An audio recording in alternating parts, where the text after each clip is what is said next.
Good morning guys, welcome to our YouTube channel let's learn with Abhishek. तो आज के video में हम बात करेंगे guys unit and dimension of epsilon not.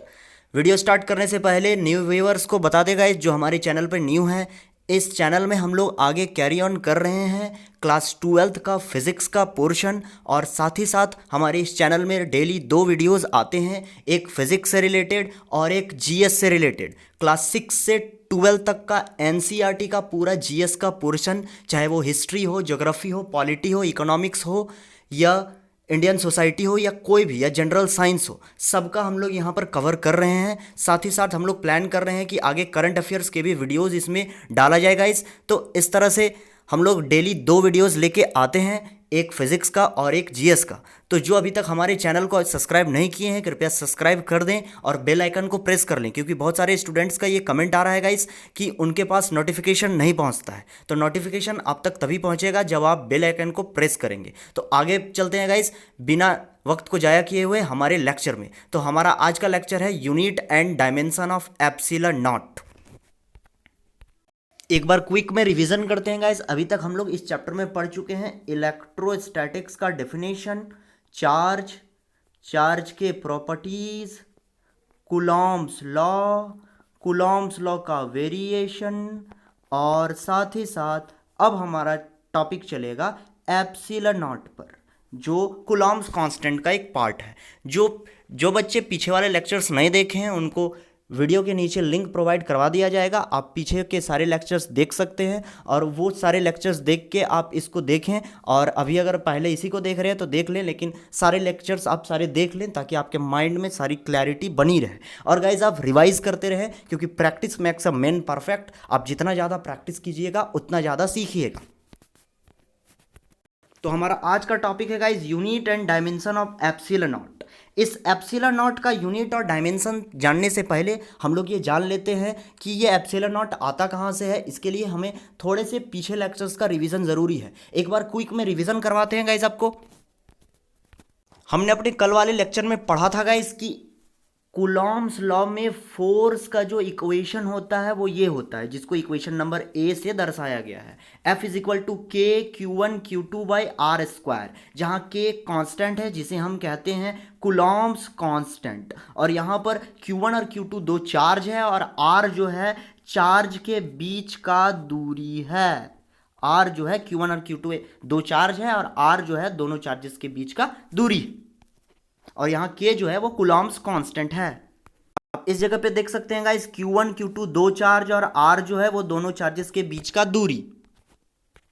ये जो कूलॉम्स कांस्टेंट होता है गाइस Q, इसका वैल्यू होता है 1/4 पाई एप्सिलॉन नॉट। इसको एप्सिलॉन नॉट पढ़ते हैं, इसे बोलते हैं एब्सोल्यूट परमिटिविटी। और एप्सिलॉन R, इसे एप्सिलॉन R पढ़ते हैं गाइस, एप्सिलॉन R, और इसे कहते हैं रिलेटिव परमिटिविटी। अगर हम बात करें गाइस, तो इस वैल्यू को अगर हम इक्वेशन ए में बैठाएं, ये जो हमारा इक्वेशन ए है, इसमें के का value 1/4 pi epsilon naught epsilon R अगर हम बैठाएं गाइस, तो हम प्राप्त करेंगे F is equal to 1/4 pi epsilon naught epsilon R Q1 Q2 by are square. और यही जो है हमारा इक्वेशन है कूलॉम्स लॉ का। अब हम अगर बात करें गाइस, तो हम जानते हैं कि वैक्यूम के लिए, निर्वात के लिए एप्सिलॉन R का वैल्यू 1 होता है। तो ऊपर दिए गए इक्वेशन में एप्सिलॉन R के जगह अगर हम 1 बैठाएं, अगर हम इस इक्वेशन में एप्सिलॉन R की जगह 1 बैठाएं, तो हमें मिलेगा guys F is equal to 1/4 pi epsilon naught, और एप्सिलॉन R की जगह 1 Q1 Q2 by are square. तो वैक्यूम में अगर हम दो चार्जेस के बीच में फोर्स निकालेंगे, तो आएगा 1/4 pi epsilon naught Q1 Q2 by are square, क्योंकि वैक्यूम के लिए ही एप्सिलॉन R का वैल्यू 1 होता है। इसका मतलब अगर हम यहाँ 1 बैठा चुके हैं, तो 1 से मल्टीप्लाई करेंगे तो वैल्यू यही हो जाएगा। मतलब हम जो फोर्स निकाले हैं वो वैक्यूम में निकाले हैं। तो अब हमको जो है गाइस अपने आने वाले लेक्चर्स में, इस लेक्चर में खास करके हमें पढ़ना है इसी एप्सिलॉन नॉट के यूनिट और डायमेंशन के बारे में। तो आगे कैरी ऑन करते हैं गाइज हमारा आज का लेक्चर। अभी तक आपका रिवीजन था। तो अब हम आगे बढ़ते हैं guys, unit and dimension of epsilon not. हम लोग जानते हैं गाइज कूलॉम्स लॉ से, जिस तरह से कि अभी हमने आपको रिवाइज करवाया, हम जानते हैं कूलॉम्स लॉ से कि फोर्स बराबर होता है 1/4 एप्सिलॉन नॉट Q1 Q2/r²। और ये होता है वैक्यूम के लिए, क्योंकि वैक्यूम के लिए ही एप्सिलॉन आर का वैल्यू होता है 1। तो यहां से अगर हम इस r² को क्रॉस मल्टीप्लाई कर देगा तो हमारा आएगा FR² = 1/4 epsilon naught into Q1 into Q2। एक बात और गाइज, यहां पर Q1 इंटू Q2 को हम मॉड में डाल रहे हैं, और ये हम पिछले लेक्चर में बहुत ही डिटेल में एक्सप्लेन किए थे कि मॉड में क्यों रखते हैं।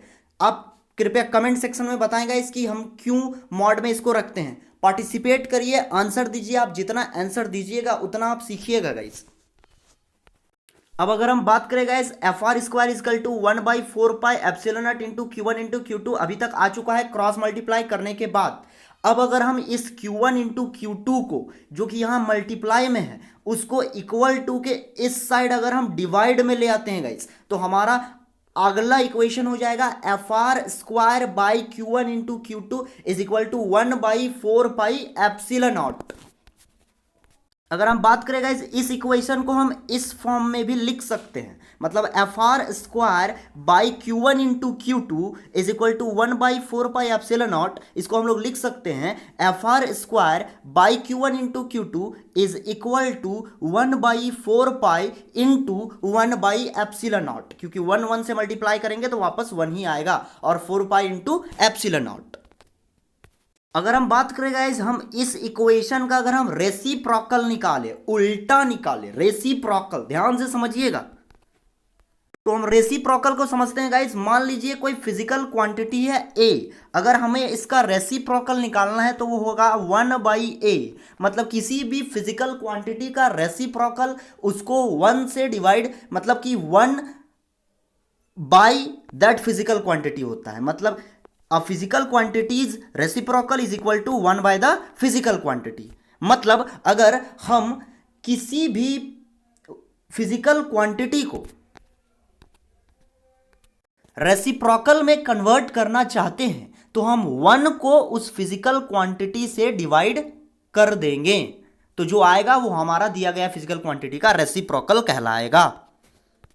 लेकिन अगर हम बात करेंगे इसकी 1/A का रेसिप्रोकल क्या होगा, तो ये 1/A का रेसिप्रोकल होगा A। ऐसा इसलिए क्योंकि हम लोग जानते हैं गाइस कि A का रेसिप्रोकल होता है 1/A, इसीलिए 1/A का रेसिप्रोकल होगा 1/1/A। अगर इस पूरे को हम एक फिजिकल क्वांटिटी मान लेंगे तो यहां पर थर्ड टर्म अगर ऊपर जाएगा तो ये हो जाएगा A/1। मतलब 1/A का रेसिप्रोकल होगा A। तो इस तरह से अगर हम कहें गाइस, तो यहां पर इस पूरे इक्वेशन का अगर हम रेसिप्रोकल लेते हैं तो हम पाएंगे कि FR² बाई Q1 Q2 के जगह हो गया Q1 Q2 बाई FR², और 1/4 के जगह हो गया 4 और 1/एप्सिलॉन नॉट का मतलब हो गया एप्सिलॉन नॉट। एक ट्रिक के फॉर्म में हम इसको ये याद रख सकते हैं कि किसी भी फिजिकल क्वांटिटी का अगर हमको रेशियो निकालना है तो उसको उल्टा कर देना है। न्यूमरेटर के जगह डिनोमिनेटर और डिनोमिनेटर की जगह न्यूमरेटर, अंश के जगह हर और हर के जगह अंश। अब अगर हम बात करें गाइस कि इस इक्वेशन का हम यूनिट लें तो हम पाएंगे, हम बात करें गाइस तो हमारे पास अभी इक्वेशन है Q1 Q2 by FR² = 4 epsilon not. अगर हम इसका यूनिट ले गाइस तो हम पाएंगे कि चार्ज का होता है कूलॉम्ब, फिर चार्ज का कूलॉम्ब, फोर्स का न्यूटन, आर मतलब दूरी, दूरी का मीटर, चूंकि यहाँ R² में है इसलिए मीटर का स्क्वायर = हो जाएगा एप्सिलॉन नॉट। ऐसा इसलिए यहां पर कुछ भी यूनिट नहीं होगा, यहां 1 होगा। ऐसा इसलिए क्योंकि 4 और पाई दोनों एक कांस्टेंट क्वांटिटी है और दोनों यूनिटलेस होते हैं, दोनों का कोई यूनिट नहीं होता है। पाई का वैल्यू 22/7 ये यूनिटलेस होता है, और कोई भी नंबर भी यूनिटलेस होता है। तो अगर हम इसका यूनिट ले गाइस तो हम पाएंगे Q1 के जगह कूलॉम्ब, Q2 के जगह कूलॉम्ब, फोर्स की जगह न्यूटन और आर स्क्वायर की जगह मीटर स्क्वायर, तो यहां आएगा 1 इंटू एप्सिलॉन नॉट, मतलब epsilon naught is equal to coulomb square by newton into metre square. इसे हम दूसरी भाषा में बोल सकते हैं guys, epsilon naught is equal to पर न्यूटन कूलॉम्ब स्क्वायर पर मीटर स्क्वायर। ये बहुत ही ज्यादा इंपॉर्टेंट है, 1 मार्क्स में हमेशा मल्टीपल चॉइस क्वेश्चन में ये क्वेश्चन पूछ लिया जाता है, तो इसको आपको ध्यान में रखना है।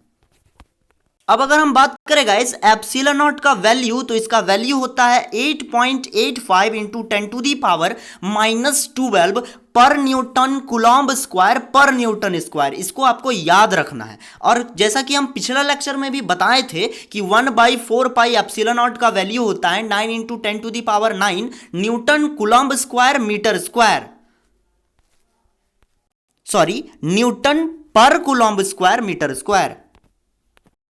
इस इक्वेशन में, या फिर हम चाहें तो इसमें भी, इस इक्वेशन में भी अगर हम इस पूरे का अगर हम डायमेंशन बैठाएं गाइस, तो हम प्राप्त करेंगे। यहां पर देखिए कौन कौन सा फिजिकल क्वांटिटी है, फोर्स और चार्ज और ये दूरी रेडियस आर, मतलब डिस्टेंस। इसका तो हमको निकालना है। ये तो यूनिटलेस होता है जैसे कि आपको हमने पहले बताया। तो हमको बेसिकली क्यू चार्ज का, फोर्स का और एप्सिलॉन नॉट का डायमेंशन निकालना है, और आर का, चार्ज का, फोर्स का और आर का डायमेंशन पता होना चाहिए। तो देखते हैं गाइस, अगर हम बात करें गाइस फोर्स का, तो न्यूटन के सेकंड लॉ से हम जानते हैं कि फोर्स बराबर होता है मास इनटू एक्सेलरेशन। अगर हम बोले मास, तो मास का डायमेंशन होता है m, लेकिन हमें एक्सेलरेशन का नहीं पता है। तो अगर हमको अब एक्सेलरेशन का निकालना है गाइस, हम जानते हैं एक्सेलरेशन बराबर होता है वेलोसिटी बाय टाइम, और हमें टाइम का डायमेंशन पता है, टाइम का डायमेंशन होता है t, लेकिन हमें वेलोसिटी का नहीं पता है। तो अगर हम अब वेलोसिटी का निकालना चाहें गाइस, तो वेलोसिटी का डायमेंशन होता है, वेलोसिटी का फॉर्मूला होता है बेसिकली डिस्प्लेसमेंट बाय टाइम, और displacement is a type of length, और टाइम तो टाइम है ही, मतलब v is equal to L by T. तो अगर हम वेलोसिटी की डायमेंशन की बात करें गाइस, तो वेलोसिटी का डायमेंशन होगा v is equals to L T minus 1, मतलब एल बाई टी। अब हम जानते हैं गाइस कि एक्सेलरेशन इज इक्वल टू होता है वेलोसिटी बाय टाइम, और वेलोसिटी का डायमेंशन होता है एल टी माइनस 1, और यहां नीचे टाइम है, तो डिनोमिनेटर में अगर हम टाइम ले तो एक्सेलरेशन का हो जाएगा एल टी माइनस 2। अब हम जानते हैं गाइस कि फोर्स का होता है मास इनटू एक्सेलरेशन, और हम पूरा का अगर हम अब डायमेंशन ले तो फोर्स का डायमेंशन हो जाएगा m, और एक्सेलरेशन का हो जाएगा एल टी माइनस 2, मतलब फोर्स का डायमेंशन हुआ एम एल टी माइनस 2। अब अगर हम बात करें गाइस, तो हम लोग सब जानते हैं कि करंट इज इक्वल टू होता है Q by T, I is equal to Q by T, जहां Q चार्ज है और T टाइम है, इसलिए Q इज इक्वल टू हो जाएगा आई टी। अब हम इसका डायमेंशन अगर ले तो I का, करंट का होता है एम्पियर A, और टाइम का T ए टी, इसलिए Q का डायमेंशन हो जाएगा ए टी। हम लोग सब जानते हैं गाइस कि R बराबर यहां L है, लेंथ है, तो इसका डायमेंशन हो जाएगा L। इस तरह से गाइस अगर हम इस इक्वेशन में Q का, F का और R स्क्वायर का डायमेंशन बैठाएं, तो हम प्राप्त करेंगे गाइस एप्सिलॉन नॉट का जो डायमेंशन होगा m to the power -1, l to the power -3, t to the power 4 और a टू दी पावर 4, जिस तरह से आप देख सकते हैं गाइस, आप इसे यहां पर देख सकते हैं। इसको ध्यान में रखना है, ये बहुत ही इंपॉर्टेंट है, 1 मार्क्स का मल्टीपल चॉइस क्वेश्चन में ये पूछ सकता है गाइस।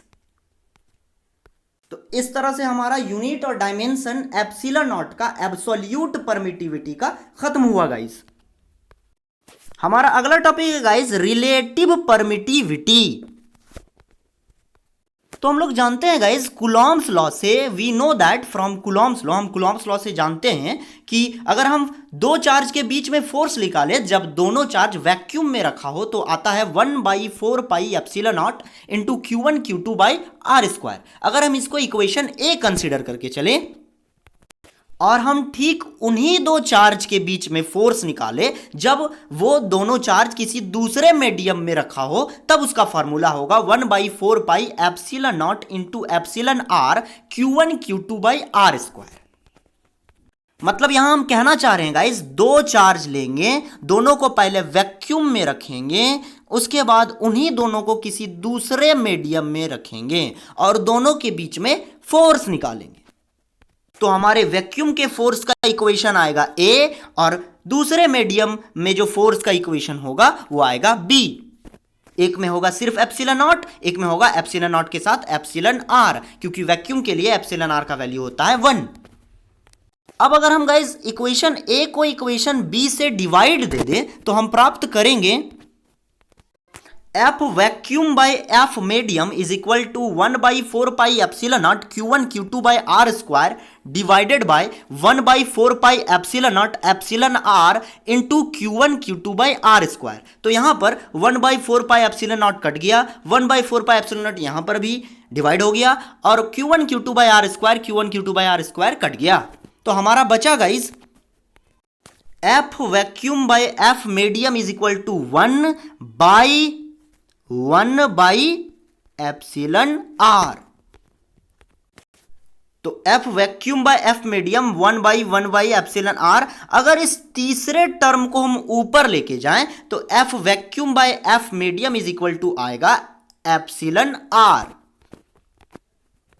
इसे ही हम कहते हैं रिलेटिव परमिटिविटी। तो अब अगर हम इस इक्वेशन से देखें गाइस तो हम लोग एप्सिलॉन आर का रिलेटिव परमिटिविटी का डेफिनेशन निकाल सकते हैं और हम लोग ऐसा कहेंगे कि जो रिलेटिव परमिटिविटी होता है वो रेशियो होता है फोर्स का, और फोर्स किसके बीच निकलता है? दो चार्ज के बीच। जब दोनों चार्ज कहां रखे हो? पहली बार वैक्यूम में और दूसरी बार दूसरे मीडियम में। तो इस तरह से हम लोग कहेंगे गाइस कि रिलेटिव परमिटिविटी जो है वो रेशियो होता है। किसका रेशियो होता है? फोर्स का। और वो फोर्स किसके बीच में लगता है? दो चार्जेस के बीच में। जब दोनों चार्ज कहां रखे हो? वैक्यूम में रखे हो। उसके बाद फिर उन्हीं दोनों चार्ज के बीच में फोर्स निकालेंगे जब वही दोनों चार्ज को कहां रखेंगे? किसी दूसरे माध्यम में रखेंगे। मतलब कहने का मतलब हुआ epsilon R is equal to force in vacuum divided by force in another medium. तो आप इसे याद रखिएगा गाइस, ये बहुत ही इंपॉर्टेंट टॉपिक है आपके एग्जाम के पॉइंट ऑफ व्यू से भी और नॉलेज के पॉइंट ऑफ व्यू से भी। बात करें गाइस, हमारा अगला टॉपिक है unit and dimension of relative permittivity. हम लोग अभी तुरंत पढ़े गाइस कि relative permittivity is equal to होता है force in vacuum divided by force in medium. अगर हम ऊपर दिए गए इक्वेशन का यूनिट ले गाइस तो हम प्राप्त करेंगे कि relative permittivity is equal to newton by newton, क्योंकि ऊपर भी फोर्स था और नीचे भी फोर्स था। ऊपर वैक्यूम के लिए था, नीचे मीडियम के लिए था, लेकिन फोर्स ही था ना, तो ऊपर भी आएगा न्यूटन, नीचे भी आएगा न्यूटन, और ये पूरी तरह से डिवाइड हो जाएगा और हमारा यूनिट आएगा 1। इसका मतलब एप्सिलॉन आर रिलेटिव परमिटिविटी का कोई यूनिट नहीं होता है और कोई भी डायमेंशन नहीं होता है। इस तरह से हम कह सकते हैं कि रिलेटिव परमिटिविटी एक प्योर रेशियो होता है जिसका ना तो यूनिट होता है ना तो डायमेंशन होता है। तो हमारा इस तरह से unit and dimension of epsilon R भी खत्म हुआ। अब चलते हैं अगले टॉपिक की तरफ। तो हमारा अगला टॉपिक है guys definition of 1 coulomb charge. आखिर 1 कूलॉम्ब चार्ज किसे कहते हैं? जब आने वाले नेक्स्ट यूनिट में हम आपको करंट इलेक्ट्रिसिटी पढ़ाएंगे तो वहां पर करंट के बेसिस पर 1 कूलॉम्ब चार्ज का डेफिनेशन थोड़ा चेंज हो जाता है। यहां पर बेसिकली इलेक्ट्रोस्टैटिक फोर्स के बेसिस पर हम 1 कूलॉम्ब चार्ज को डिफाइन करेंगे। हम लोग जानते हैं गाइस कूलॉम्ब्स लॉ से कि एफ वैक्यूम, मतलब जब दो चार्ज वैक्यूम में रखा हो तब उन दोनों के बीच इलेक्ट्रोस्टैटिक फोर्स ऑफ अट्रैक्शन निकलता है 1/4 pi epsilon naught into Q1 Q2 by are square. अगर इस इक्वेशन में Q1 के जगह 1 कूलॉम्ब लें, Q2 के जगह भी 1 कूलॉम लें और दोनों चार्ज के बीच का जो दूरी है r बराबर अगर 1 मीटर लें, और हम लोग सब जानते हैं गाइस कि 1/4 पाई एप्सिलॉन नॉट का वैल्यू होता है 9 इंटू 10⁹9। एक मिनट, 1/4 पाई एप्सिलॉन नॉट का वैल्यू होता है 9 इंटू 10⁹9। और अगर हम Q1 Q2 का वैल्यू 1 कूलॉम लें और R बराबर 1 मीटर लें तो हम प्राप्त करेंगे गाइस कि ये इक्वेशन हमारा हो जाएगा F vacuum is equal to 9 into 10⁹9 into 1 divided by 1। 1 का स्क्वायर करेंगे तो 1 ही आएगा। तो हमारा F vacuum is equal to आएगा, तो F vacuum is equal to आएगा 9 इंटू 10⁹9 न्यूटन। तो बात करें गाइस, अगर यहां पर हम चार्ज को 1 कूलॉम लेके चले हैं और दोनों चार्ज के बीच का डिस्टेंस हम 1 मीटर लेके चले हैं तो हमारा फोर्स आया 9 इंटू 10⁹9। इसलिए हम कहेंगे कि जब कोई दो चार्ज जिसके बीच का दूरी हो 1 मीटर और अगर वो दोनों चार्ज एक दूसरे के ऊपर 9 इंटू 10⁹9 न्यूटन का फोर्स लगा रहे हो, ठीक उसी वक्त जो चार्ज का वैल्यू होगा वो 1 कूलॉम होगा। एक बार फिर से सुनिएगा, मान लीजिए कोई चार्ज वो 1 मीटर की दूरी पर रखा हुआ है, कोई दो चार्ज जिसका वैल्यू सेम है। तो अगर वो दोनों चार्ज एक दूसरे के ऊपर 9 इंटू 10⁹9 न्यूटन का फोर्स लगा रहा है, ठीक उसी वक्त चार्ज का जो वैल्यू होगा वो होगा 1 कूलॉम। तो इस तरह से हम कहेंगे guys, hence 1 coulomb charge is defined as charge, वो चार्ज विच विल प्रोड्यूस, जो प्रोड्यूस करेगा कितना फोर्स, 9 इंटू 10⁹9 न्यूटन का फोर्स। कब, जब वो 1 मीटर की दूरी पे रखा हुआ हो तब। तो हमारे आज के लेक्चर से हमारा पहला क्वेश्चन बना guys, what is the unit and dimension of relative permittivity. आप इस क्वेश्चन में एब्सोल्यूट परमिटिविटी की यूनिट और डायमेंशन भी लिख सकते हैं गाइस। प्लीज आप जो है जितने भी क्वेश्चन हम देते हैं आप उसको प्रैक्टिस करिए, क्योंकि practice makes a man perfect. हम पिछले लेक्चर में भी, पिछले जितने लेक्चर में भी हम पढ़ा है सभी में लास्ट में हम क्वेश्चन देते हैं। कृपया उस क्वेश्चंस को प्रैक्टिस कीजिए, क्योंकि वो जो क्वेश्चंस होते हैं वो आपके नॉलेज ऑफ पॉइंट व्यू से भी और आपके एग्जाम के पॉइंट ऑफ व्यू से भी बहुत ही ज़्यादा इंपॉर्टेंट होते हैं, बहुत ज़्यादा इंपॉर्टेंट। तो कृपया पार्टिसिपेट करिए। तो गाइस, अगर आप वीडियो देख रहे हैं तो साथ ही साथ इसका अच्छा रिजल्ट पाने के लिए आप इसके जितने भी प्रैक्टिस क्वेश्चन को दे रहे हैं उसको प्रैक्टिस भी कीजिएगा गाइस, और चाहिए तो लेक्चर को दूसरों के साथ शेयर भी कीजिए ताकि और लोगों तक ये पहुंच सके और ज़्यादा से ज़्यादा लोग इसका बेनिफिट उठा सके। यहां पर एक ही क्वेश्चन 2 बार मैंने लिख दिया गाइस, तो आप क्वेश्चन बनता है basically unit and dimension of absolute permittivity and relative permittivity. हमारा तीसरा क्वेश्चन बनता है डिफाइन 1 कूलॉम चार्ज। तो आप इसको बनाइए और बना करके रखिए, सारा का सारा आंसर आपको नोट्स से ही मिल जाएगा। आप इसके नोट्स को भी साथ ही साथ उतारते चल सकते हैं। और वीडियो अगर पसंद आता है तो लाइक कीजिए, नहीं पसंद आता है तो डिसलाइक कीजिए। लेकिन हाँ, डिसलाइक क्यों किए इसका रीज़न भी बताइए ताकि आने वाले लेक्चर्स में हम इसको सुधार सकें। गाइज, अगर वीडियो से आपको थोड़ा सा भी बेनिफिट हो रहा है तो दूसरे को भलाई के लिए दूसरे को इसका लिंक उसको भी प्रोवाइड करा दीजिए। ये जो मतलब अब वीडियोस है इसका शेयर कर दीजिए दूसरे के साथ, क्योंकि लोग जितने भी जो हैं लॉकडाउन में फंसे हुए हैं वो भी इसका बेनिफिट उठा सकें। Thank you guys, thanks a lot. मिलते हैं नेक्स्ट लेक्चर में। God bless you all.